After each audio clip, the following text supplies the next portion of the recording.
welcome back to another video. There was something on my mouth. It is day one of the Micah Bible reading plan, where we're gonna study this a little bit more in depth. So yeah, I figured we would start, and number one is super easy. It's one verse. We will do that, and I will show you guys all my study resources that I plan on using for this study. Let me move my mic a little closer. I will show you guys all the things that I'm going to use during this month for this study and just share with you guys.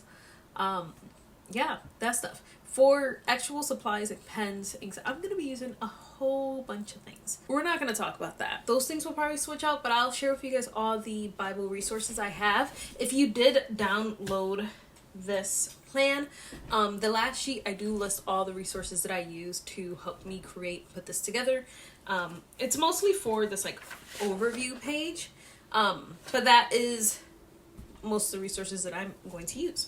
We'll get into the resources after we get into the verse, but we're literally just doing one verse today, so I would like to say it's not going to take too long, but we know how the Bible is and God's word. It is deeper than we think, than we can ever imagine. So for my Bible reading, I'm using my ESV Interleaved Journaling Bible. So I guess I can read the first verse. I probably won't be reading verses all the time. Who knows? I feel like I read verses all the time on here, even though I feel like I'm terrible at reading out loud.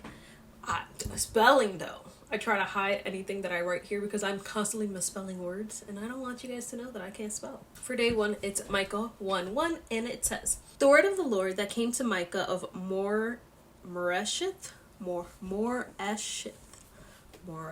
in the days of Jotham, Ahaz, and Hezekiah, kings of Judah, which he saw concerning Samaria and Jerusalem." I think sometimes when we read God's word, we tend to ignore the first verse of the first chapter of any book, where the author is either introducing themselves or anything like that, especially like Paul. Paul constantly introduces himself as a servant of the Lord, or just, he's reminding us that he is here to do the Lord's work. So here we see that it says, "The word of the Lord that came to Micah of Moresheth." It's telling us where he was from and the time period that this book is taking place. So it mentions 3 kings of Judah: Jotham, Ahaz, and Hezekiah. We also kind of know what the book's going to be about. It's about what he saw concerning Samaria, and Jerusalem. We're off to a great start, guys. In my book overview, I do have a little bit of things. And basically everything you get from the author and timeline, you kind of get from verse 1. And for verse 1, it's the introduction about what his purpose for writing. In the next chapters, we are going to get into the 3 breakdowns of this poetry, because this is a classic Hebrew poem or like style for the writing style. So let me share with you guys the resources that I'm going to use. I feel like I'm all over the place. I did mention that I'm doing most of my reading in my ESV Interleaved Journaling Bible, but I also have 3 other Bibles that I'm going to be referencing. So this is my ESV Student Study Bible. It just has more notes, so I will be looking at this. My KJV Cross-Reference Bible, so maybe we can find some cross-references. And then my KJV Life Application Bible. This has a lot of good stuff in it too, and gives a lot of background information, so we will be looking at that. So let's start with the Bibles I have, and then we can go into my commentaries. Some interesting things I'm already seeing. This Bible, my ESV Student Study Bible, calls the first verse, instead of like an introduction verse, it calls it a superscription. And it says, rather than being identified by his father or family, like how other prophets, he says that Micah is identified by his location. So Micah of Moresheth. So it says Moresheth, where Micah lived, was a small village 22 miles southwest of Jerusalem. It was one of the many military outposts set up to secure the kingdom's border. Micah is never referred to as a prophet, but the source of his power is described as the Spirit of the Lord. So I thought that's interesting, so I might jot some of that down in my Bible. Let's see what else these other Bibles say. And I do like reading the verse in a different translation. I use the ESV, so I'll probably read it in obviously my KJV, and probably NIV, just as we keep going, just to switch things up, see what the other translations switch certain words to. Something that this Bible is saying, it's saying that where that thought's gone. Okay, next one. Now I'm gonna look at my Life Application Bible. So this one gives a little bit more insight on just context and background information. It says Micah and Isaiah lived at the same time, about 750 to 680 BC, and undoubtedly knew of each other. Micah directed his message mainly to Judah, in the southern kingdom, but he also had some words for Israel, the northern kingdom. Judah enjoyed great prosperity at this time. Of the three kings mentioned, Jotham and Hezekiah tried to follow God, but Ahaz was one of the most evil kings ever to reign in Judah. And then it just gives references for when each of these kings, reigned. So I might add those references into my Bible. Also, I didn't even check any of these cross references that these Bibles have, because you know what? It's one verse. I think we can look at the cross references. I'm going to see if this one has similar cross references for number one. Oh, different ones. Interesting.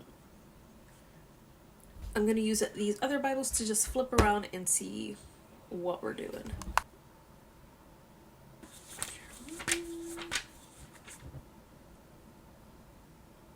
That actually was a little helpful, because I forget kings and lineage, and that's what the Second Chronicles 3:12-13 cross-reference verse was.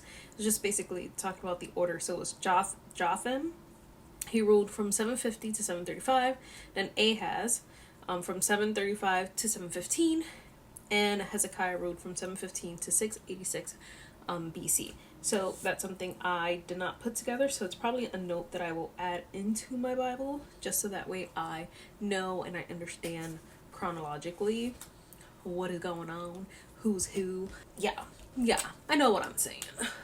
So I'm gonna add those into my Bible really quick and just probably put it over here. Alright, so literally put in the easiest little note. I will literally just share this way you guys can see what I did. Nothing crazy, literally just put in a note here so that way we know what is going on. Okay, so now for actual study resources. Not that these are not actually study resources. So here I have the, what was this called? Layman's Bible Book Commentary. This is volume 14, which is for Micah and more of the minor prophets. Then I have my Nelson Bible Commentary. This one's for the KJV. And then I have the Bible Knowledge Commentary. This is the OT one. And I think they use the NIV text. Now we can take a little look through these and see what's going on, since, yeah. And I'll probably just come back to you guys and let you guys know what's going on, because I feel like this video is going to be so long if I include everything. I have gone through these three commentaries, and I'm going to figure out how I'm going to do this, because every week I'm supposed to post up a video of about 5 or 6 days, and there's a lot here. We read one verse.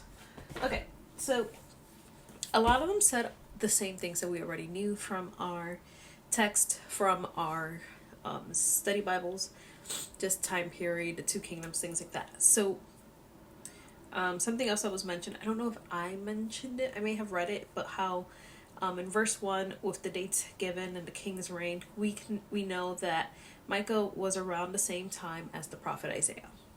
And then something I wanted to look up is in this Bible commentary, I put a little sticky note from each one so that way I know what I'm talking about. That the name Micah means who is like Yahweh, or who is like God. So I do want to add that into my Bible, because I did like that. And then from my Nelson Bible commentary, a few things.